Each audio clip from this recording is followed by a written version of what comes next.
Hello, ಎಲ್ಲರಿಗೂ ನಮಸ್ಕಾರ. ಇವತ್ತು ಬ್ಯಾಚುಲರ್ ಬೇಳೆ ಸಾಂಬಾರನ್ನು ಯಾವ ರೀತಿ ಮಾಡೋದು ಅಂತ ತೋರಿಸ್ತಾ ಇದ್ದೀನಿ. ಇಂಗ್ರೀಡಿಯೆಂಟ್ಸ್ನೆಲ್ಲನೂ ನಾನು ಡಿಸ್ಕ್ರಿಪ್ಷನಲ್ಲಿ ಡೀಟೇಲ್ಡ್ ಆಗಿ ಹಾಕಿರ್ತೀನಿ. ಒಂದ್ಸಲ ಹೋಗಿ ಚೆಕ್ ಮಾಡ್ಕೊಳ್ಳಿ. ಹಾಗೆ ನೀವು ಯಾವ ರೀತಿಯಾಗಿತ್ತು ಅಂತ ಒಂದ್ಸಲ ಮನೇಲಿ ಟ್ರೈ ಮಾಡಿ ನನ್ನ ಕಮೆಂಟ್ ಸೆಕ್ಷನಲ್ಲಿ ತಿಳಿಸಿ. ತುಂಬಾ ಚೆನ್ನಾಗಿ ಬಂದಿತ್ತು. ನಾನು ಹೇಳ್ತೀನಲ್ಲ, ಸಖತ್ತಾಗಿತ್ತು. ನೀವು ಒಂದ್ಸಲ ಮಾಡಿಕೊಂಡ್ರೆ ಪದೇ ಪದೇ ಮಾಡ್ಕೊಬೇಕು ಅನಿಸುತ್ತೆ. ಹೇಗೆ ಮಾಡೋದು ಅಂತ ನೋಡ್ಕೊಂಬರೋಣ ಬನ್ನಿ. 1 ಬೌಲ್ ಆಗುವಷ್ಟು ತೊಗರಿ ಬೇಳೆನ ತೊಗೊಂಡು ನಾನು ಕುಕ್ಕರಿಗೆ ಹಾಕಿ ನೀಟಾಗಿ ಒಂದು 3 ಸಲ ವಾಶ್ ಮಾಡ್ಕೊಳ್ತಾ ಇದ್ದೀನಿ. ನೀವೇ ನೋಡ್ಕೊಬೋದು, ವಿಡಿಯೋದಲ್ಲಿ ನಾನು ತೋರಿಸ್ತಾ ಇದ್ದೀನಿ. ನೀವು ಅಷ್ಟೇ ನೀಟಾಗಿ 3 ಸಲ ಚೆನ್ನಾಗಿ ವಾಶ್ ಮಾಡ್ಕೊಳ್ಳಿ.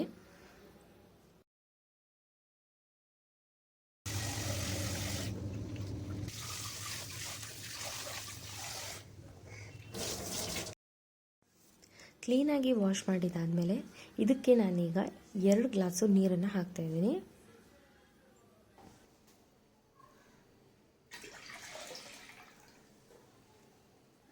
ನಂತರ ಇದಕ್ಕೆ ಯಾವುದೆಲ್ಲ ತರಕಾರಿ ಯೂಸ್ ಮಾಡ್ತಾ ಇದ್ದೀನಿ ಅಂತ ತೋರಿಸ್ತಾ ಇದ್ದೀನಿ. ಮೊದಲಿಗೆ 2 ಈರುಳ್ಳಿ, 1 ಬೀಟ್ರೂಟು, 1 ಕ್ಯಾರೆಟು, 2 ಟೊಮೆಟೊ, 4 ಹಸಿಮೆಣಸು. ಇವೆಲ್ಲನೂ ನೀಟಾಗಿ ತೊಳ್ಕೊಳ್ಳೋಣ.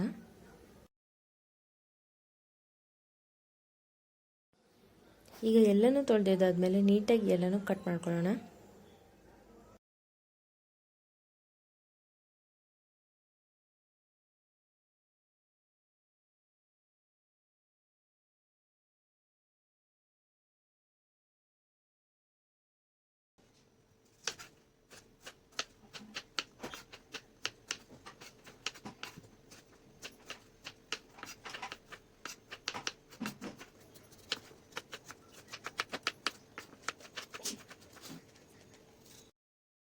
ಕಟ್ ಮಾಡ್ಕೊಂಡಿರೋ ಎಲ್ಲ ತರಕಾರಿನೂ ಕುಕ್ಕರ್ಗೆ ಸೇರಿಸ್ಕೊಳ್ಳೋಣ.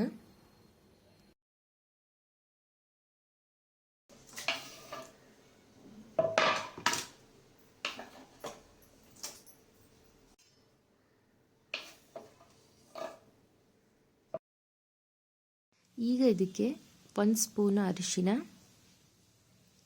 ಸ್ವಲ್ಪ ಆಯಿಲು, ಹಾಗೆ ತರಕಾರಿ ಬೇಯೋದಕ್ಕೆ ಎಷ್ಟು ಉಪ್ಪು ಬೇಕೋ ಅಷ್ಟು ಉಪ್ಪನ್ನು ಸೇರಿಸಿ ನೀಟಾಗಿ ಒಂದು ಸಲ ಮಿಕ್ಸ್ ಮಾಡಿ ಕುಕ್ಕರ್ ಲಿಡ್ಡನ್ನು ಕ್ಲೋಸ್ ಮಾಡಿಕೊಂಡು 2 ವಿಸಲ್ನ ಕೂಗಿಸ್ಕೊಳ್ಳಿ. ನೀವು ಬೇಳೆನೇನಾದರೂ ಮುಂಚೆನೇ ನೆನೆಸಿದ್ರೆ 2 ವಿಸಲ್ ಸಾಕಾಗುತ್ತೆ. ಇಲ್ಲ ಅಂತ ಹೇಳಿದ್ರೆ 3 ವಿಸಲ್ ಕೂಗಿಸ್ಕೊಳ್ಳಿ. ನಾನು ನೆನೆಸಿರಲಿಲ್ಲ, ಹಾಗಾಗಿ 2 ಅಂತ ಹೇಳಿ 3 ವಿಸಲ್ನ ಕೂಗಿಸ್ಕೊಂಡಿದ್ದೀನಿ.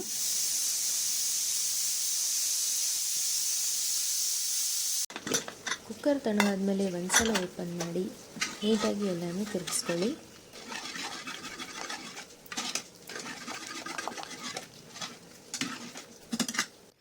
ಈಗ ಒಗ್ಗರಣೆಗೆ ಒಂದು ಪಾತ್ರೆನ ಇಟ್ಕೊಂಡು ಅದಕ್ಕೆ ಎಣ್ಣೆನ ಸೇರಿಸ್ಕೊಂಡು ಎಣ್ಣೆ ಕಾದ್ಮೇಲೆ 1 ಸ್ಪೂನು ಸಾಸಿವೆನ ಹಾಕಿ ಅದು ಚಟಪಟ ಅಂತ ಸಿಡಿದ್ಮೇಲೆ ಅದಕ್ಕೆ 1 ಸ್ಪೂನು ಜೀರಿಗೆನ ಹಾಕೊಳ್ಳೋಣ.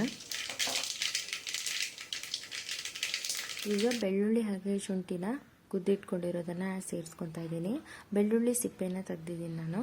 ಹಾಗೆ ಇಲ್ಲಿ ಒಂದು 3 ಒಣಮೆಣಸಿನ್ಕಾಯಿನೂ ಕಟ್ ಮಾಡಿಕೊಂಡು ಹಾಕೊತಾ ಇದ್ದೀನಿ. ಒಂದು ಸ್ವಲ್ಪ ತಿರುಗಿಸಿದಾದ್ಮೇಲೆ 2 ಕರಿಬೇವು ಸೊಪ್ಪನ್ನು ತರಿದು ಅದನ್ನು ಸೇರಿಸ್ಕೊಂಡು ಸ್ವಲ್ಪ ತಿರುಗಿಸ್ಕೊಂಡು ಅದಾದ ನಂತರ 1 ಚಿಕ್ಕ ಸ್ಪೂನು ಬೆಲ್ಲನ ಆ್ಯಡ್ ಮಾಡ್ತಾ ಇದ್ದೀನಿ ನಾನು. ಸ್ಕಿಪ್ ಮಾಡ್ಕೊಬೋದು. ಹಾಗೆ ಇಲ್ಲಿ ನಾನು 2 ಸ್ಪೂನ್ ಆಗುವಷ್ಟು MTR ಸಾಂಬಾರು ಪೌಡರನ್ನು ನಾನು ಆ್ಯಡ್ ಮಾಡ್ತಾ ಇದ್ದೀನಿ. ಆ್ಯಡ್ ಮಾಡಿ ಸ್ವಲ್ಪ ತಿರ್ಗಿಸ್ಕೊಬೇಕು. ಮಸಾಲೆ ಸ್ವಲ್ಪ ಫ್ರೈ ಆಗಬೇಕು ಒಗ್ಗರಣೆ ಜೊತೆಗೆ ಅಂತ.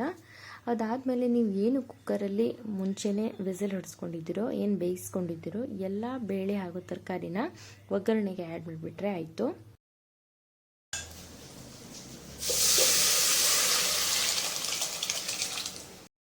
ನಂತರ ಒಂದು ಸಲ ಚೆನ್ನಾಗಿ ತಿರುಗಿಸ್ಕೊಳ್ಳಿ. ಒಗ್ಗರಣೆ ಜೊತೆಗೆ ಹಾಕಿರುವಂಥ ಬೇಳೆ ಎಲ್ಲ ಬೆರ್ತೋಗಬೇಕು. ಹಾಗಾಗಿ ಒಂದು ಸಲ ಚೆನ್ನಾಗಿ ತಿರುಗಿಸ್ಕೊಂಡು ನಾನಿಲ್ಲಿ 1 ಗ್ಲಾಸ್ ನೀರನ್ನು ಮತ್ತೆ ಕುಕ್ಕರಿಗೆ ಹಾಕಿ ಚೆನ್ನಾಗಿ ಮಿಕ್ಸ್ ಮಾಡಿ ಸೇರಿಸ್ಕೊತಾ ಇದ್ದೀನಿ. ಅದೇ ನೀರನ್ನು ಇನ್ನೊಂದು ಸಲ ಎಲ್ಲ ತಿರುಗಿಸ್ಕೊಂಡು ನಂತರ ರುಚಿಗೆ ತಕ್ಕಷ್ಟು ಉಪ್ಪನ್ನು ಸೇರಿಸಬೇಕು.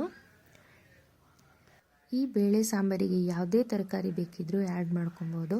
ಆಲೂಗಡ್ಡೆನೂ ಹಾಕ್ಕೊಬೋದು. ನಮ್ಮ ಮನೇಲಿ ಖಾಲಿಯಾಗಿತ್ತು ಅಂತ ನಾನಿವತ್ತು ಆಲೂಗಡ್ಡೆನ ಸೇರಿಸ್ಕೊಂಡಿಲ್ಲ.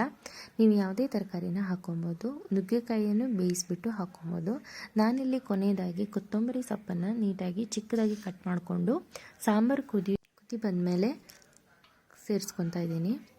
ಸೇರಿಸ್ಕೊಂಡು ಸೌಂಡ್ ತೊಗೊಂಡು ಒಂದು ಸಲ ನೀಟಾಗಿ ಎಲ್ಲನೂ ಮಿಕ್ಸ್ ಮಾಡ್ಕೊಬೇಕು. ನೋಡಿದ್ರಲ್ಲ ಬ್ಯಾಚುಲರ್ ಬೇಳೆ ಸಾಂಬಾರನ್ನ ನಾನು ಹೇಗೆ ಮಾಡಿದ್ದೀನಿ ಅಂತ, ನೀವು ಒಂದು ಸಲ ಟ್ರೈ ಮಾಡಿ ಹೇಳಿ.